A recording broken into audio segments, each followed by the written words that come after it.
Hello दोस्तों, जय हिंद। उम्मीद आप सब लोग मस्त होंगे और अपनी पढ़ाई में व्यस्त होंगे। चलिए आप सभी को यूपी कांस्टेबल का प्रैक्टिस सेट कराया जाए मैथ का, ठीक है ना?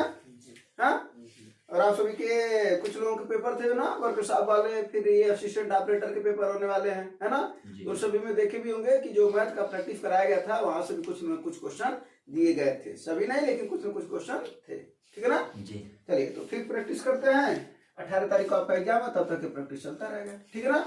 जल्दी आपका रेलवे का भी क्लास शुरू होने वाला है। रेलवे एलपी और टेक्नीशियन का भी भर्ती जल्दी आने वाला है। अभी आज ही नोटिस जारी किया गया, रात में नोटिस आया, ठीक ना? नोटिस जारी किया गया है, टेक्नीशियन की भी भर्ती जल्दी आने वाली है। तो उसी दिशा में अगर ग्रुप डी भी आएगी, जाहिर सी बात है।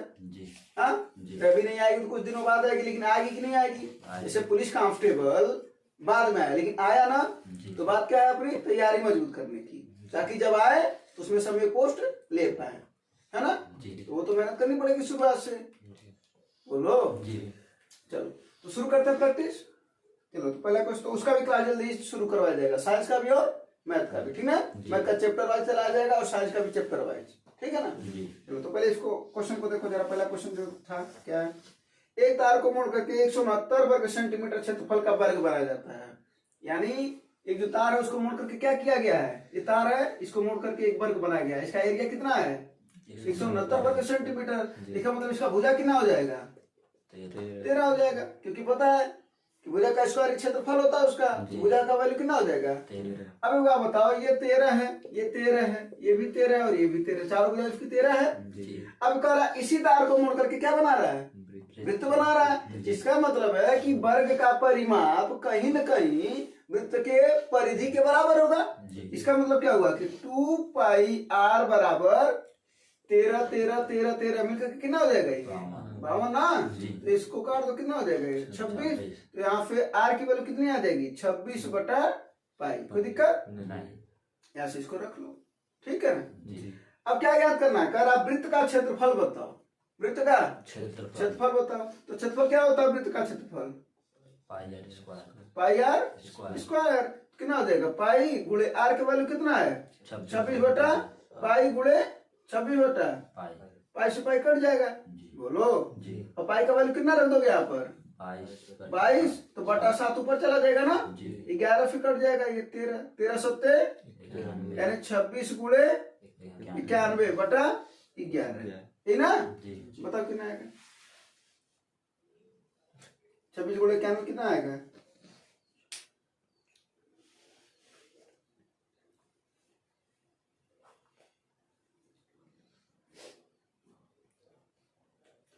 ग्यारह दूना 22, है ना?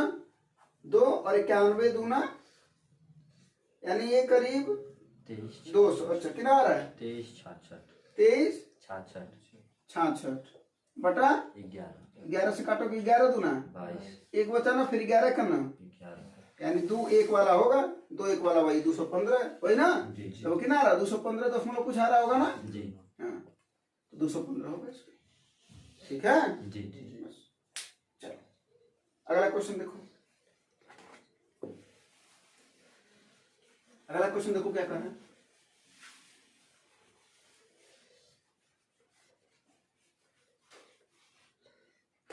क्या है? 6 पुरुष एक कार्य को 10 दिनों में करते हैं, तो पूरा काम निकालेंगे ना? बोलो तो पूरा काम कितना हो जाएगा? 6 गुणे 10 अर्थात 60, क्योंकि कार्य बराबर क्या होता है? क्षमता गुणे समय, है ना? तो क्षमता का मतलब वो इंसान जो होता है, जो काम करता है, उसी से ना काम करा जा रहा है। 6 गुणे 10 यानी पूरा काम हो गया। अब क्या बोल रहा है? ये कार्य शुरू करते हैं, 2 दिन बाद 2 पुरुष चले जाते हैं। कितने दिन बाद? 2 दिन। तो 2 दिन तक तो सब रहे होंगे, तो 2 दिन तक तो सब रहे होंगे, यानी 6 रहे होंगे, और 2 दिन तक का काम किए होंगे, तो 6 दूना यानी 12 काम किए हैं। तो बचा कितना? 60 में से 12 को माइनस करके कितना बचा? 48 ना? बोलो अब ये 48 का कौन करेगा? 2 चले गए, तो बचे कितने? 4 बच्चे। कितने दिन में करेंगे? है ना? अगला सवाल लगाओ, देखो अगला सवाल अच्छा सवाल है ये। पहले क्वेश्चन को समझने वाली बात है, फिर उसके बाद फिर लगा लोगे। क्वेश्चन क्या करा, 6 सेंटीमीटर 4 सेंटीमीटर और 3 सेंटीमीटर आयाम वाला एक घनाभ है, ठीक है, यानी लंबाई चौड़ाई ऊंचाई दे रखा 6 4 3, है ना। एक घन बनाने के लिए ऐसे घनाभों की न्यूनतम संख्या में व्यवस्थित किया जाता है। कैसा? न्यूनतम। न्यूनतम का मतलब क्या होता है? कम से कम यानी लघुत्तम। तो 6 4 और 3 के लघुत्तम में व्यक्त किया जाता है। इसका मतलब है कि 6 4 और 3 का लघुत्तम कितना होता है? 12। और ये उसकी भुजा है घन की। बातें समझ में आई कि नहीं आया? ये इसमें बोल रहा है, नहीं समझे बात? 6 4 3 का क्या था? आयाम वाला, यानी लंबाई चौड़ाई ऊंचाई दे रखा था घनाभ का। सॉरी, कह रहा है उसके न्यूनतम भुजा यानी 6 4 3 का न्यूनतम यानी 12 और वो घनाभ की भुजा होनी, सॉरी घन की भुजा होनी चाहिए।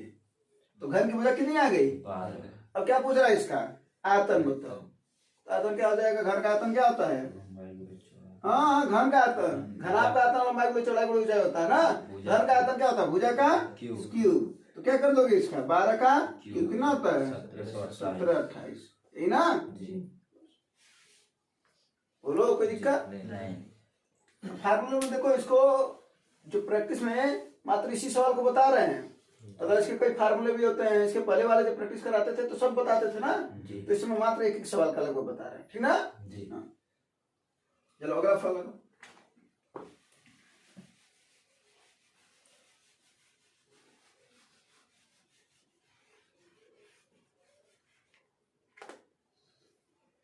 क्या करा? 8% की वार्षिक दर से 4 वर्ष में किसी मूलधन पर 1200 रुपए का साधारण ब्याज प्राप्त करता है। तो ठीक तो है, बताओ इसका। 1200 रुपए का ब्याज है, ये ना। मूलधन अपने को पता करना है। रेट कितना चल रहा है? 8% का। समय कितना है? 4 का बटे सब, यही तो होता है। जैसा इक्वल टू PRT/100। अब यहां से वैल्यू सॉल्व कर लो, कितना हो जाएगा ये? 4 दूना 8 और 4 तिहाई 12, यही ना। बोलो, फिर 4 से कट जाएगा ना ये। 4 से कितनी बार में कट जाएगा? 25 बार में।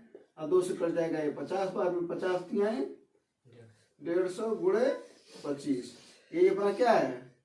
मूलधन। बोलो, अब क्या करा है?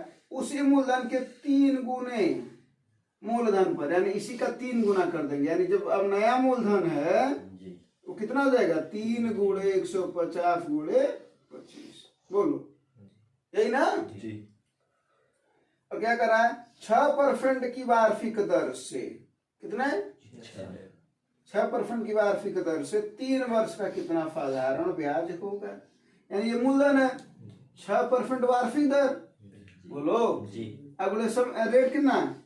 6%। समय कितना? 3। अब बटे 100 कर देंगे तो ये क्या आ जाएगा? ये अपना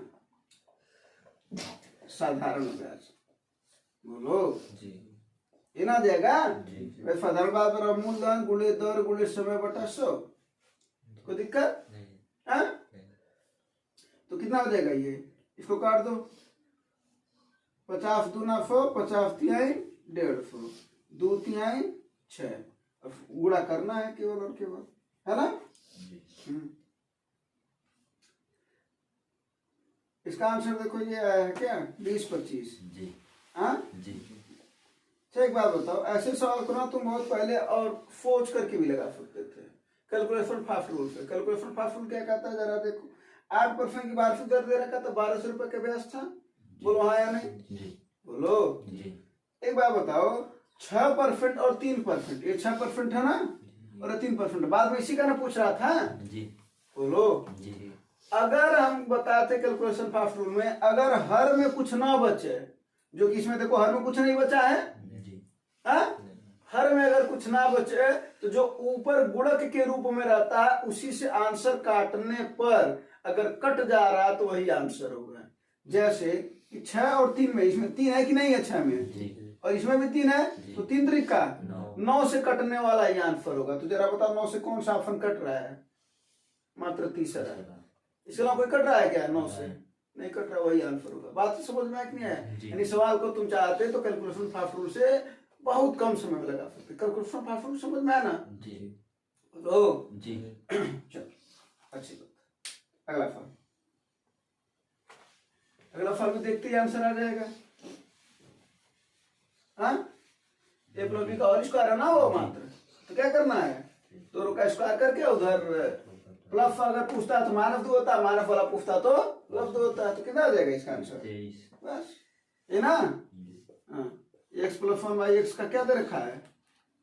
5 दे रखा है जी 5 दे रखा है। दोनों का स्क्वायर करोगे कि नहीं करोगे? जी तो कितना हो जाएगा, x² धन 1/x² प्लस 2 गुणे x बटे 1 बटा बराबर 25। x से x कट जाएगा, 2 उधर जाएगा तो कितना आएगा? 23। सॉल्व करवा रहे हो जुक्शन में। हाँ? अगला फल होता,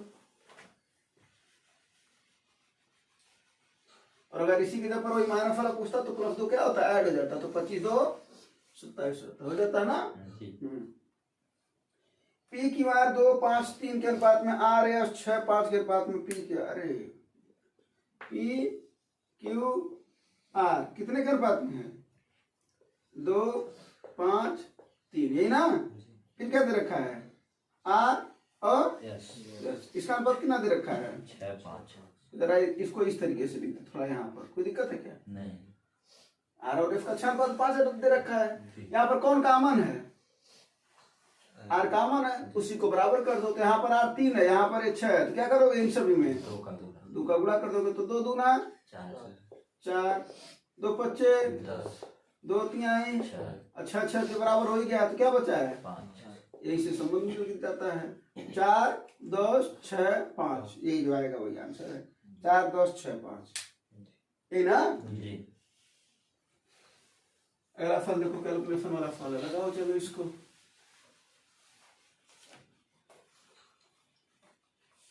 ये सब सवाल प्रैक्टिस करते वक्त बताया गया है ना। जी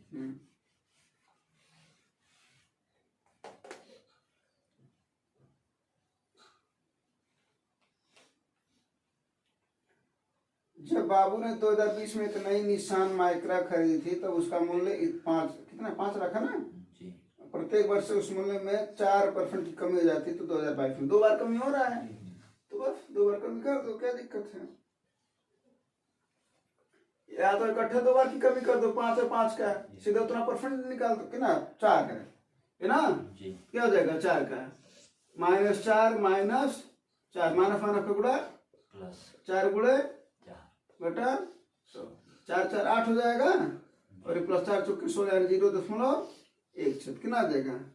7.8 4 इतना परसेंट जनसंख्या उसके लिए देकर के 2 साल में कम होगी। जी बोलो, तो सब परिवर्तन नहीं तो होगा। हाँ, इतनी जनसंख्या उसकी कम हो जाएगी, तो बस उतनी कम कर दो, है ना। अब एक बात बता, इतनी कम हो जाएगी तो रह कितनी जाएगी? 100 से इसको माइनस करोगे ना फिर, तो कितनी रह जाएगी बताओ?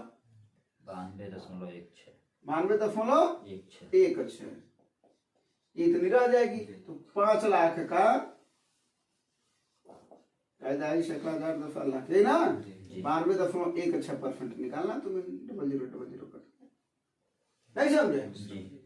अब 2 जीरो का दशमलव हट जाएगा, तो ये 2 जीरो भी हट जाएंगे ना। फिर क्या हो जाएगा? 5 का गुणा करना मात्र, इकाई अंक 0 हो जाएगा। 5 छक्के 30, 3 है ना, 5 का 5 3, पीछे से जो 8 वाला होगा वही होगा। 2 जीरो बाद से कौन सा आ रहा? दूसरा ऑप्शन, नहीं, एक और बार कर लो, है ना। फिर 5 का 5 3 8 हो गया था ना, 5 दूना 10 के 0 ना, 1 आया, 5 9 45 और 1 46 0 8 00 46 0 8 00, ये ना।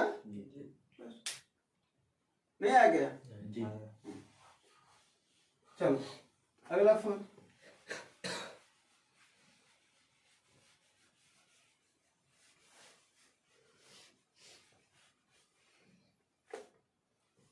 जितनी भी चीजें अभी तक पढ़े हो उसको रिवीजन करना सबसे ज्यादा जरूरी है, ठीक ना। चाहे वो हिंदी हो गया, चाहे वो मैथ हो गया, चाहे वो रीजनिंग हो गया, चाहे वो किसी भी चीज को जीएस हो गया, चाहे वो किसी भी चीज को हल्के में नहीं लेना है, ठीक ना। क्योंकि अगर तुमने हल्के में लिया वहां पर वो तुम्हें हल्के में ले लेगा, ठीक ना, फिर काफी हल्का हल्का महसूस करोगे, ठीक है। हाँ,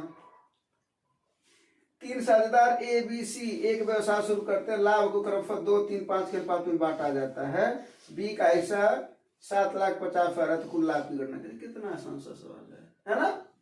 सीधा तुम्हें पता ना, जितना कोई व्यक्ति निवेश करता है उसी के हिसाब से लाभ कमाता है। बोलो तो कितना वो निवेश किया है बी? 3, तो 3 बराबर 7.5 लाख, तो 1 बराबर 25 है, 25 लाख, 25 25 लाख, लाख, 2.5 लाख, है ना।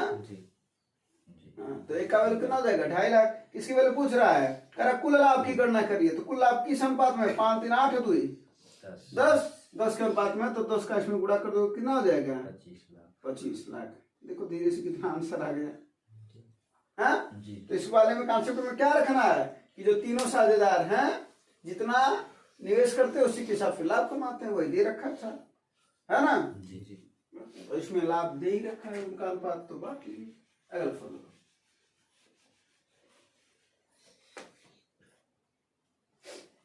पांच वर्ष पहले अजय और, हाँ देखो ये अच्छा सवाल है, ठीक ना। देखो इसको समझ लो जरा। 5 वर्ष पहले, वैसे बताया तो थे, ऐसा सवाल है ना। अजय है और उसके पिताजी हैं, और 5 वर्ष बाद। देखो एक 5 वर्ष पहले का अनुपात दे रखा है, एक 5 वर्ष बाद का अनुपात दे रखा है ना। 5 वर्ष पहले का अनुपात कितना है इनका? 2 अनुपात है 9। और बाद में कहा देखो 5 वर्ष बाद अजय की आय उसके पिता की आय की 4/11 हो जाती है, यानी इसकी 4 उसकी 11 है, सीधी सी बात है ना। और 5 वर्ष पहले 5 वर्ष बाद अर्थात कुल लेकर के कितना वर्ष? बस तिरछे यहाँ पर पहले गुणा करो, 11 दूना 22, यहाँ पर कितना आ जाएगा? 22। इसको रखे रहो। 4 9 36, यहाँ पर कितना आ जाएगा? 36। कोई दिक्कत नहीं। इन दोनों का अंतर निकालना है। क्या निकालना भैया? तो 22 और 36 का अंतर कितना हो जाएगा? और ये नीचे लिखना है। कोई दिक्कत है नहीं। फिर उसके बाद फिर इसका गुणा करो, 11 चौके 10 होना, 10 चौके 40। फिर इसका गुणा करो, 11 दाएं 110। फिर इन लोगों का अब अंतर ज्ञात करो, तो इनका अंतर कितना होगा? 70। वो ऊपर लिखाएगा। बात समझ में आया कि नहीं आया? हाँ बोलो बस। ये 14 25 यानी 1 की वैल्यू कितनी होगी? 5। तो अगर 1 की वैल्यू 5 होगी तो अजय का कितना था? 2 के बाद में था ना, तो 2 5 10। इसका कितना? 9 5 45। लेकिन ध्यान देना, ये कब की उम्र है? 10 5 वर्ष पहले। तो 5 वर्ष पहले 10 साल का था, तो आज माने वर्तमान ना। अब तुम 5 साल पहले अगर 20 साल के रहे होगे तो आज कितने साल के हो? 5 जोड़े ना, तो हम जोड़ रहे हैं, तो फिर क्या दिक्कत है ना। कोई दिक्कत नहीं है। 15 वर्ष यानी कि इसकी उम्र 15 और पिताजी की उम्र 50 वर्ष। कौन सी? वर्तमान, है ना। कहता आज के 10 साल बाद, तो 10 साल जोड़ देते हैं, है ना। कोई दिक्कत है क्या? तो ये चीजें समझ में आना, इसमें कोई एक सोच मानने की जरूरत नहीं पड़ेगी, ठीक है ना। चलो अगला सवाल। अगला सवाल तो भाई देख करके बताया जा सकता है ना। हाँ, लेकिन इसको थोड़ा सा बता देते हैं, कुछ और भी चीजें थोड़ा बहुत बता देंगे। बताया तो है क्वेश्चन, है ना। आंसर तो आ गया होगा जी। ये सब तो देख करके लगाने वाले सवाल है ना जी। हाँ, बस एक बार देखा और तुरंत टिक किया, ऐसा मतलब इसी को बोलते हैं ना जी के जीएस वाले सवाल। क्या दे रखा? 0.335 दूसरे पर दे रखा है ना जी। ऐसे सवाल में क्या बोले थे? पूरा का पूरा पहले लिख दो, कितना लिखो गया? 335। दशमलव के बाद जो भी अंक है उसको इससे माइनस करो। कितना माइनस होगा? 3। यहाँ पर 0 है ना, तो इसका कोई मतलब नहीं। अगर यहाँ पर 1 रहता ना तो 13 माइनस करते हैं, बता रहे हैं उसको, ठीक है। फिर बटे करना है। पहला काम क्या? पूरा लिख देना है। दूसरा काम क्या? बस बार वाली चीज को छोड़ करके जितने हैं उसको माइनस करना है, ठीक है ना। अब उसके अगला वाला काम क्या करेंगे? कितने अंकों पर बार है ये? तो 2 बार 9 लिखना है। और दशमलव के बाद, मात्र दशमलव के बाद कितने पर नहीं है, एक। उसके लिए जीरो लिखना, जिस पर नहीं उसके लिए जीरो लिखना है, और वो दशमलव के बाद इस पर है उस पर उतनी बार मान लिखना, ठीक है ना। जी। जैसे सवाल दे देते हैं 1.23 मान लो है, इसको सॉल्व करना है, तो क्या करोगे, इसको पहले पूरा पूरा लिख दोगे, यानी 12 34 है ना। जी। फिर क्या करोगे, माइनस करोगे जी। कौन सी संख्या को, 12 के बाद वाली संख्या को, यानी 12 बटा, उसके बाद से क्या करोगे, बटे में सबसे पहला काम 12 वाले को ध्यान दोगे, कितने पर 12 है, 2 है ना। जी। अब यहाँ पर देखो 2 अंक है ना, जी। तुम्हें लग रहा है 2 जीरो होगा ना, हमने क्या बोला, दशमलव के बाद एक ही अंक है ना, जी। इसको बार नहीं है तो उसके लिए जीरो, बस ये जो तुम्हारा आएगा वही आंसर होगा, कोई दिक्कत है नहीं नहीं समझ में, आया। अब कुछ भी दे दो लगा लोगे, जी। कितने लगा लोगे, जी। हाँ जी। 0.02023 इस पर 12 क्या करोगे, 23 माइनस कुछ नहीं तो जीरो बटे कितने पर, 2 पर 12 और दशमलव बाद कितना अंक है, 1 यानी कितना आ जाएगा 23 बटा 900, समझे कि नहीं। जी। इसका आंसर तो नहीं बताएं, कर लोगे ना, जी। क्या होगा 332 बटे 990। हाँ। कभी कभी ये काट करके भी दे देता है, जैसे 332 को 990 कटेगा ना, हाँ तो काट करके भी दे देता है, तो ऐसा ना सोचना कि डॉक्टर ने तो दिया ही नहीं है, अरे भाई उसको समीकरण करोगे कि नहीं करोगे, जी। हाँ हाँ।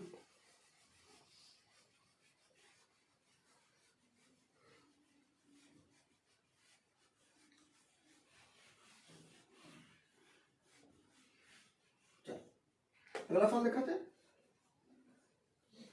निक 30 दिन में एक कार बना सकता है, प्रियंका के लिए 40 दिनों में इस कार को बना सकती है, यदि वे एक साथ 7,000 रुपए प्राप्त करते हैं तो प्रियंका को कितना राशि प्राप्त हुई, बताओ कितना आसान सा सवाल है, ये सब तो देख करके लगाने वाला सवाल हुआ नहीं हुआ, जी। हाँ। निक कितना दिन में, 30 दिन।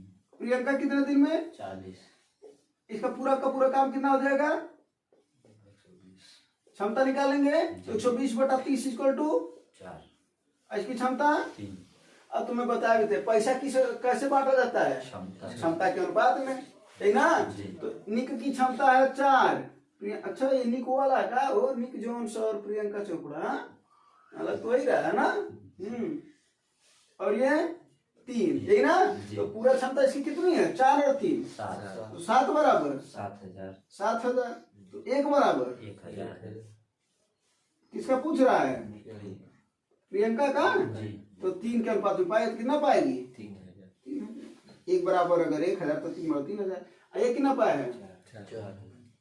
है ना। जी। हाँ। चलो अगला फल जरा देखो, अगला फल कैलकुलेशन का सवाल है, और अगर समझ के नहीं लगाओगे ना तो फिर नहीं लगा पाओगे, फिर कैलकुलेशन करते रह जाओगे, ठीक है।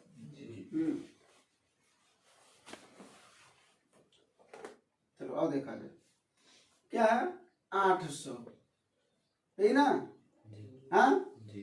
के 37%, 37.5%, यानी के का मतलब बुरा ना। अच्छा बात बताओ 37.5% है कितना, या तो याद होगा तो बताओ कितना है ये, 12.5% कितना होता है, 1/8, जी। हाँ। जी। और अगर उसमें हम 3 का गुणा कर दो 12.5 में तो 37.5 आता कि नहीं आता है, तो 3/8 है कि नहीं है, नहीं समझ रहे हो, तो 37.5 है ना, परसेंट तो बटा 100 कर दोगे, दशमलव हटाओगे तो नीचे 1 जीरो आ जाएगा, इसी को सॉल्व कर लोगे तो वही आएगा, ठीक ना। कितना आ जाएगा 3/8, कोई दिक्कत, चलो गुड़ 24% है ना, 24/4 गुड़, फिर क्या करा इसका 33 सही 1/3, यानी कितना परसेंट है 1/3 बटे बटे दे रखा ना, 150 का 90%, 2 जीरो से कट जाएगा, 15 9 135, नीचे 135 रहेगा, यही ना। अब इसको सॉल्व कर लेते हैं, तो डबल जीरो और ये 8 मिलकर के इसको उड़ा देंगे, बोलो 3 से 3 ये उड़ जाएगा, देखो कितना आसान पे कट गया, हाँ। अब क्या बचा है, तो बगल का बगल में गुणा, नीचे का ऊपर, तो यानी क्या बचा, सीधे सी बात है 24 बटा 135, कटेगा नहीं क्या, काट लेना चाहिए था ना, चलो 4 से कट जाएगा, अरे 3 से, 3 अठे 24 और 3 चौके 12, 3 पचे 15 15, यानी कितना आ जाएगा 8 बटा 45 कोई दिक्कत? अच्छा क्या करोगे, सॉल्व कर लो, बताओ कितना आएगा।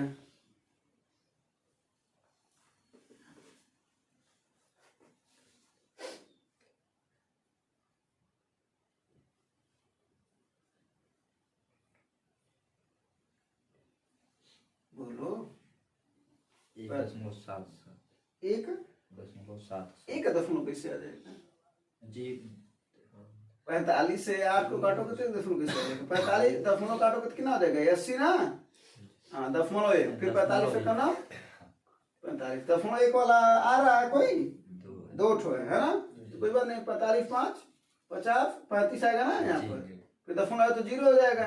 अब 45 से कितनी बार में जा रहा है ये, 7 बार में हाँ 7 बार 7 बार में, 5 पच्चे 35 और 5 चौके 28 और 5 32 33 है ना, 5 और 1 बस ना, जी तो यानी कितना आ रहा है 0.17, अब आगे जो आएगा तो 1 का 7 7 आ रहा है, हाँ? जी बस कोई दिक्कत नहीं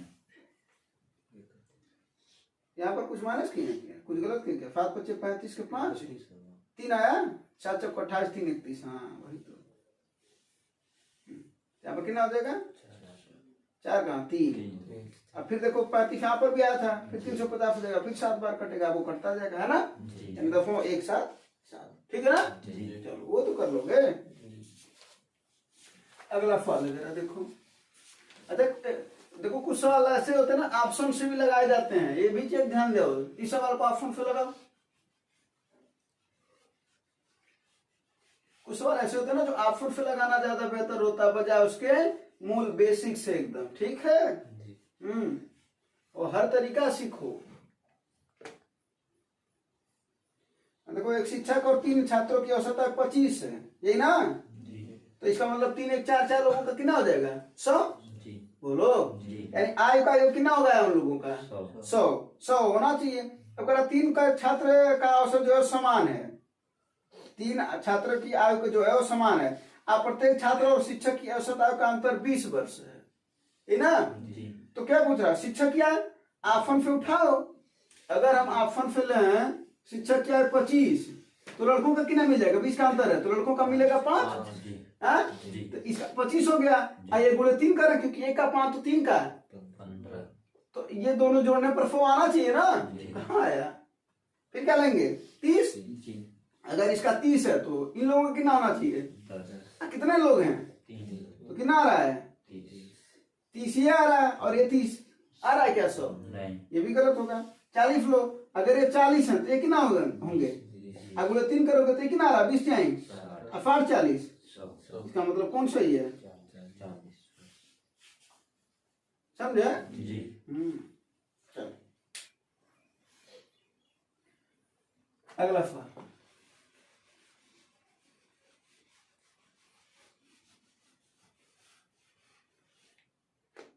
अगले सवाल में बोले थे ना किसी एक चीज को बराबर कर लिया करो, बोले थे ना कि वस्तु को बराबर कर दो, बोले थे ना ऐसे सवाल में, हाँ तो बताओ करा 20 रुपए में 9 अंडा, 20 रुपए में ये क्या कर रहा है, खरीदता है यानी क्रय है, यही ना, तो 20 रुपए में 9 अंडा, अब विक्रय इसका क्या है 28 रुपए में 11, यही ना, तो ऐसे सवाल में क्या बोले थे किसी एक चीज को बराबर कर दो, तो बराबर कर दो, इसी को बराबर कर दो, ये देखो इसमें 11 का गुणा कर दो और इसमें 9 का, ये दोनों लोग क्या हो जाएंगे, बस इनको हटा दो, उसके बाद फिर हट गए।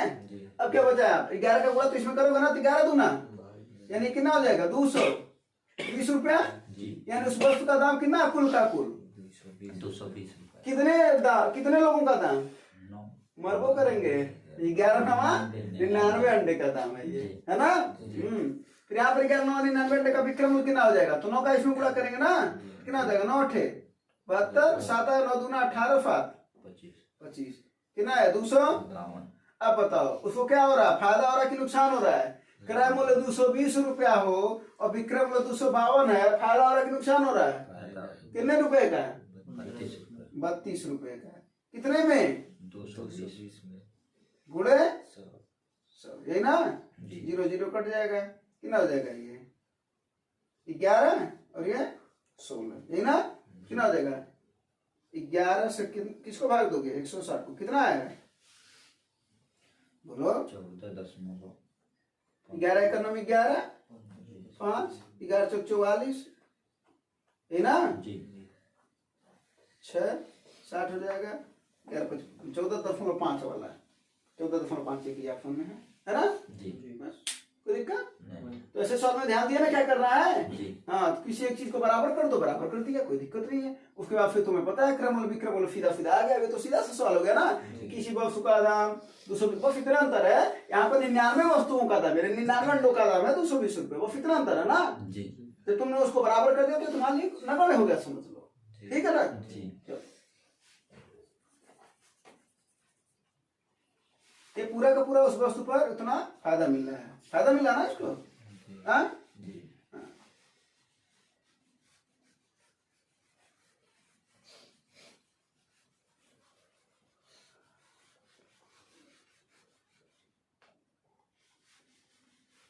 कभी कभी सवाल में कह देता है ना कि एक अंडे का प्रतिशत लाभहान बताओ, बात वही होता है जो सभी पर होता है, वही उसका भी होता है। ठीक है ना?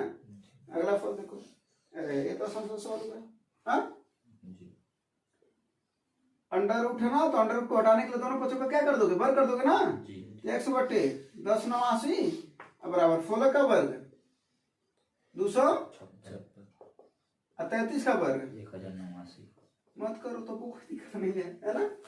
हाँ? 11 से काटना शुरू कर दो, कटवा करेगा ये कि नहीं कटेगा? कैसे नहीं कटेगा? हाँ, वर्ग है 33 का। अच्छा, ये 33 का वर्ग है ये। जी। लो काट दो तो सीधा आंसर आ गया। हाँ, और ठीक है ना? जी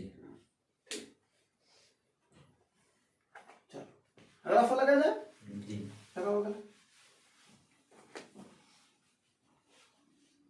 हाँ देखो, 150 मीटर की रेलगाड़ी है, 30 सेकंड में 300 मीटर के पुल को पार करती है। क्या दिक्कत है?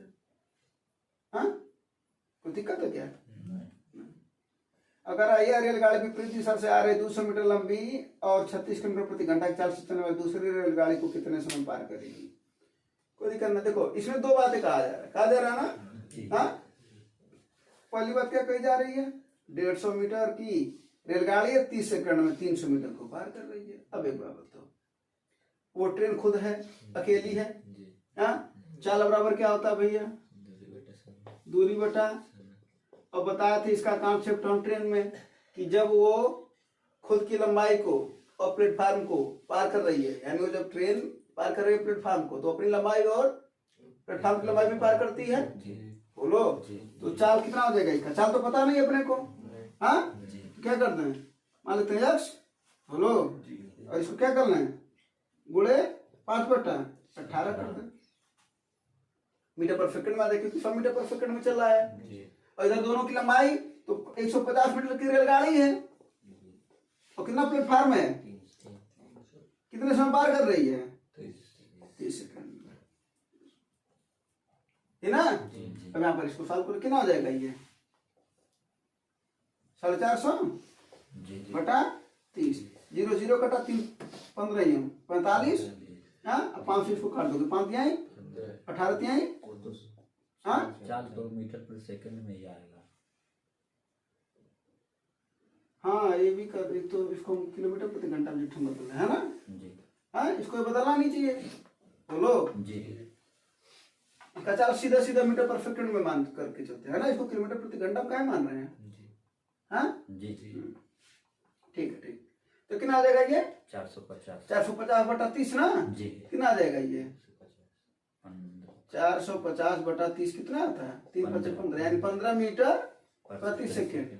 जब कहीं अलग दिया रहेगा तो अभी चेंज कर लेंगे। जी बोलो, जी तो क्या दे रखा? अब अगर ये रेलगाड़ी विपरीत दिशा से आ रही 200 मीटर लंबी और 36 किलोमीटर प्रति घंटा की चाल से, अब विपरीत में जा रहे हैं ना, तो विपरीत में क्या करते हैं? चाल हाँ, जुट जाते चाल जुटता है। तो इसका चाल कितना है? 15 ना। अब करना पड़ेगा इसको ना, जी सेकंड में तो इसको क्या, इसको कहाँ बदलना, उसको अगले को बदल देते हैं, है ना। जी 15 प्लस अगला कितना है 36 गुणे 5/18, 18 ये क्या हो गया 4। जी 4 बराबर क्या होता है दूरी बटा समय। इसकी दूरी कितनी है ट्रेन की, पहले वाले की, 150 और दूसरे वाले ट्रेन की कितनी है 200 200। अब बटा समय ही पूछ रहा था, कोई दिक्कत है क्या। नहीं 18 दूना 36 5 दूना 10 और 15 और 10 25 25 बराबर कितना हो जाएगा 350 350 बटा समय, यही ना। जी 25 से इसको काटोगे कितनी बार में कट रहा है ये, 25 से करना 25 10 है 25 चौके 100 14 ना। जी समय का वैल्यू कितना आ गया 14 सेकंड है ना। जी ये चीजें ध्यान देनी होती है। देखो थोड़ा सा हमने ध्यान नहीं दिया हल्का सा, तो चीजें है ना कैलकुलेटिव हो जाता है, फिर इधर चेंज करना पड़ता है ना। अगला फल जरा देखो,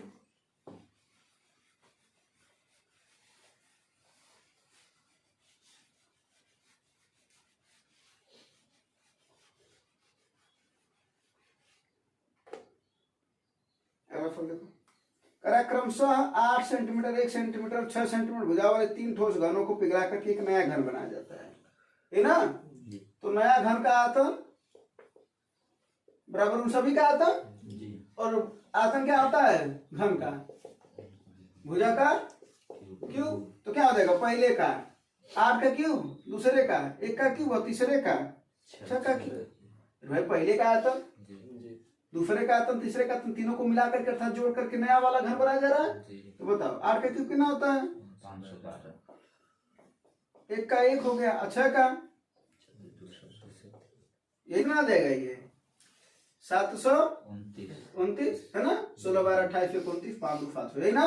ये घन का आयतन है ना, तो एक ही हो जाएगा ना ये। तो एक का कितना मिल जाएगा ये 529 किसका क्यूब होता है 9 का, यानी भुजा की वैल्यू कितनी मिल गई 9। अब क्या पूछ रहा है घन का विकर्ण, यही ना। तो घन का आयतन क्या होता है भुजा का क्यूब, विकर्ण कितना होता है ए कर्ण में 3, यही ना। पृष्ठीय क्षेत्र इसका कितना होता है 6a स्क्वायर, ऐसा फार्मूला है ना। तो कितना हो जाएगा 9 कर्ण में 3। अगर पूछा तो पृष्ठीय क्षेत्र तब कितना होता है 6 गुणे 9 का स्क्वायर, है ना। यानी 6 गुणे क्या फिर जो आता है बोलो जी हाँ। जी चलो अगला सवाल,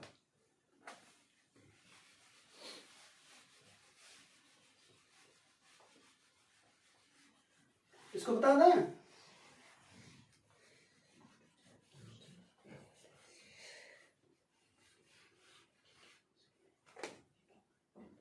बोलो चलो इसको लगा के तुम लोग बताना, ठीक है ना। जी चलो लास्ट सवाल था, इसको लगा करके तुम लोग बताना, ठीक है।